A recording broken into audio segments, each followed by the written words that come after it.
Hello. Samahan niyo akong mamalengke. Luto tayo ulit.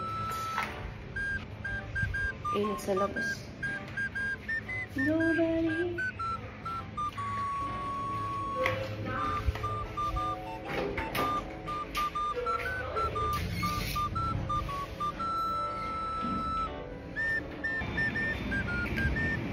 Tingnan natin yung motor. Motor. Samahan niyo akong mamalengke at magluluto tayo. Ay, Cainta Public Market. Doon tayo mamamalengke. So, hello guys. Nakarating na tayo sa Cainta Public Market. Ang saya lang mamili dito pag marami talagang pera. Wala lang, pinapakita ko lang sa inyo yung mga isda, pero hindi yan yung binili ko. Mahilig din talaga kasi ako sa isda, pero wala eh. Chicken yung bibili natin dito. At pagtapos kong bumili ng manok, bibili naman ako ng mga gulay na gagamitin natin sa pagluluto. Yung mga wala lang pala sa ref yung mga kukunin ko.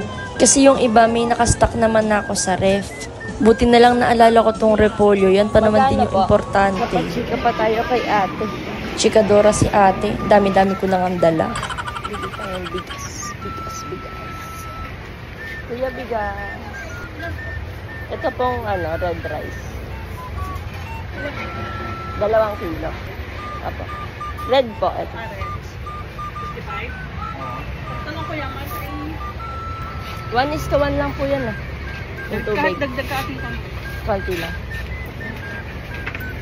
Wait.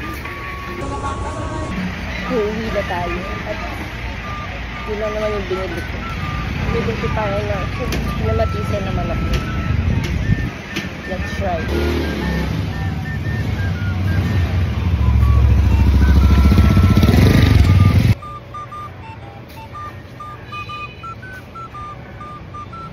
Grabe init. Andito na rin po pala tayo sa aming condo. Sobrang hangin din dito. Nakaka-refresh. Good morning! Bakit na tayo sa taas? Iba yung init ngayon, no? Kaya kayo, mag-iinom kayo ng tubig at nakaka-stroke yung ganyan. So, antayin nyo na lang yung pagluluto. Bye! Hello, what's up mga Mima Girls? Hinanda ko na din pala yung mga gamitin natin dyan na gulay. Ginayat-gayat ko na din yan. At dahil kinamatisan tong gagawin natin, syempre mas maraming kamatis. And syempre po, bago ang lahat, i-on muna natin yung lutuan natin. Syempre, paano maluluto yan, no? And syempre, unahin natin yung bawang, kasunod natin yung sibuyas. And halu-haluin mo lang mga Mima Girls.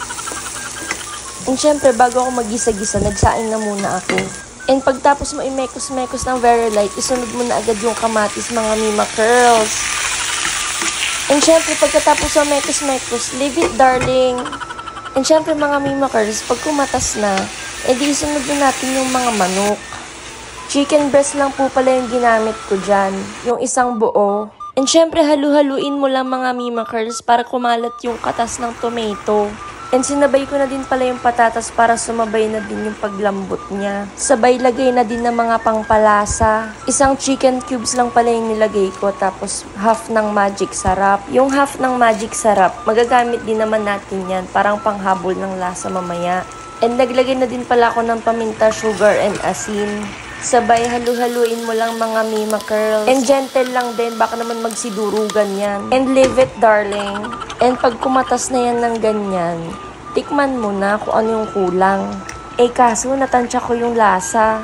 So ilagay na lang natin yung repolyo para finish na.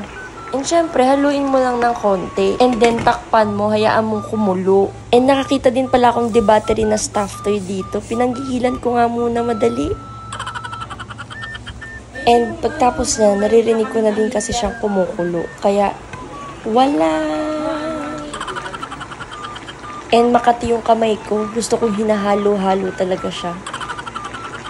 Hindi, joke lang. Siyempre, gusto ko lang din pumantay yung luto ng repolyo. And kumuha ka na ng tinidor at tusok-tusukin mo na yung patatas, baka matigas pa kasi. Yung kasing tigas ng mukha mo. Joke. And pag alam mo namang okay na yan, edi, magkainan na tayo. And mukhang okay naman na to. Tara, kainan na! Let's eat!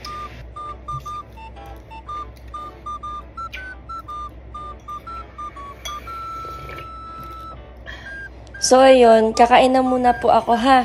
Di ba nga po sabi po ng matatanda, don't talk when your mouth is full. Kaya panoorin nyo na lang po muna ako. Ano? Pasintabi na lang din po pala sa mga nagda-diet dyan. Ano po? Ganito po kasi talaga yung talent ko. Yung magluto and kumain. Nakakain ako dati nito, pero... Paki-comment na lang din po pala kung taga saan kayo. Para malaman ko na din po kung saan po nakarating tong video ko. And palambing na din. Please do like, share, and follow na din po. Yun lamang po. Thank you for watching. Tara po, kain po tayo.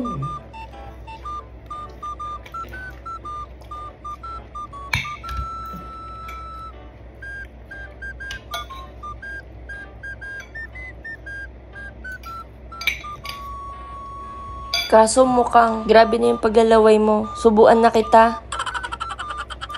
Paki-comment nga po kung ano po talaga yung tawag dito sa ulam na to. And try nyo din gawin to, kakaiba sa panlasa. Hindi siya nakakaumay. Masarap, promise. Sa mga hindi po marunong magluto dyan, sundan nyo lang po yung mga ginawa ko. Makukuha nyo yung lasa niyan, promise. And pasensya na din po sa pag-late upload. Ano po, baka sabihin nyo tinatakam ko na naman kayo this oras ng gabi. Sorry na. Bayun. Hindi, napatikan na kayo dyan.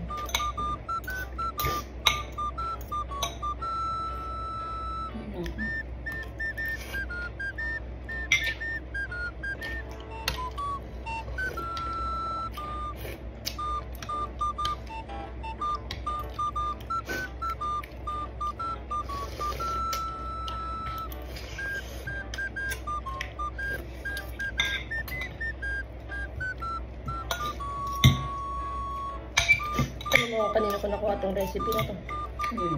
Kay Kamang yan. Hindi.